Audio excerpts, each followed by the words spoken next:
शेतकऱ्यांच्या घराचं सुद्धा नुकसान झालेलं आहे। बऱ्याच शेतकऱ्यांच्या घरामध्ये पुराचं पाणी वगैरे जाऊन त्याचं बाकी मालमत्तेचं सुद्धा नुकसान झालेलं आहे आणि त्या संदर्भात सुद्धा पंचनामे करण्याच्या सूचना केलेल्या आहेत। त्या बाबतीत सुद्धा योग्य तो चांगला सकारात्मक निर्णय सरकार घेईल। पुराच्या पावसामध्ये तर शेती वाहून गेली कुठली मदत करावी तरतूद काही विशेष बाब शेवटी काही विशेष बाब म्हणून राज्य शासनाला करावंच लागेल। शेवटी बघा शेतकरी जगला तर हे जग जगतोय। आणि आता कुठेतरी बघितलं तर 42 मंडळ आहेत, 42 पैकी 40 मंडळात अतिवृष्टीचे जवळपास झालाय, सलग पाऊस पडतोय। त्याच्यामुळं सरसकट जी मदतीची अपेक्षा आहे ती शेतकऱ्याची आहे, शेतकरी त्याची मागणी करताय। प्रशासनाचं त्या बाबतीत काही पाऊल आहे का की सरसकट? नाही, अद्यापर्यंत तसं काही निर्णय घेतलेला नाही, कारण शेवटी ह्या संदर्भात सर्व काही निर्णय ह्या मंत्रिमंडळाच्या बैठकीमध्ये ठरवला जातो। माननीय मुख्यमंत्री आणि आमचे दोन्ही उपमुख्यमंत्री बसून तो निर्णय घेतात। कृषी मंत्र्यांना त्यामध्ये समाविष्ट केलं जातं।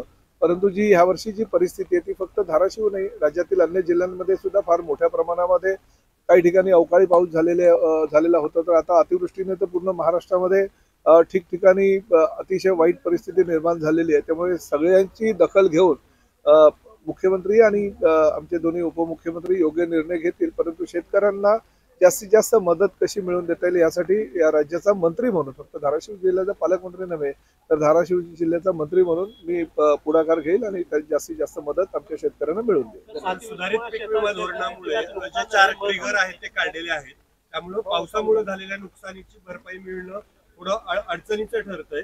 पीक कापणी प्रयोगाद्वारेच नुकसान दिली जाते, तर याबाबत काही चर्चा होणार का, यात काही बदल होणार का? नाही, अद्यापर्यंत चर्चा झाली नाही, परंतु या संदर्भात मी कृषी मंत्र्यांशी चर्चा करतो आणि योग्य तो निर्णय आम्ही घेऊ। शेती पिकासोबतच काही शेतकऱ्यांच्या पुरामध्ये जनावर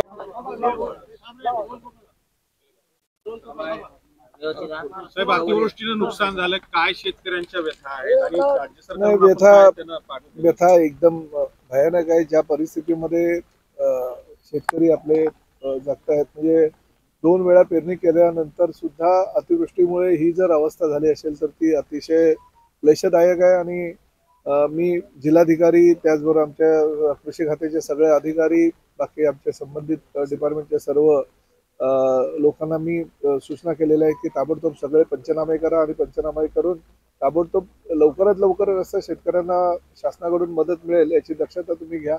ऑगस्टपर्यंत जे काही नुकसान झालं होतं त्याचे पंचनामे करून शासनाकडे तो प्रस्ताव 39 कोटीचा पाठवला गेला आहे। परंतु ह्या अतिवृष्टीनंतरचा मात्र अजूनपर्यंत अहवाल तयार करण्याची प्रक्रिया त्यांची चालू आहे, कारण पंचनामे पूर्ण झालेले नाहीत, अजूनही काही पंचनामे बाकी आहे आणि ते पंचनामे पूर्ण झाल्यानंतर शासनाकडे तो अहवाल पाठवतील। परंतु एक गोष्ट मात्र नक्की की धाराशिव जिल्ह्यातील एकही शेतकरी हा मदतीपासून वंचित राहणार नाही। ती जबाबदारी पालकमंत्री म्हणून माझी आहे आणि जिल्हाधिकारी आणि कृषी खात्याच्या सगळ्या अधिकाऱ्यांनी तशा सूचना केलेल्या आहेत।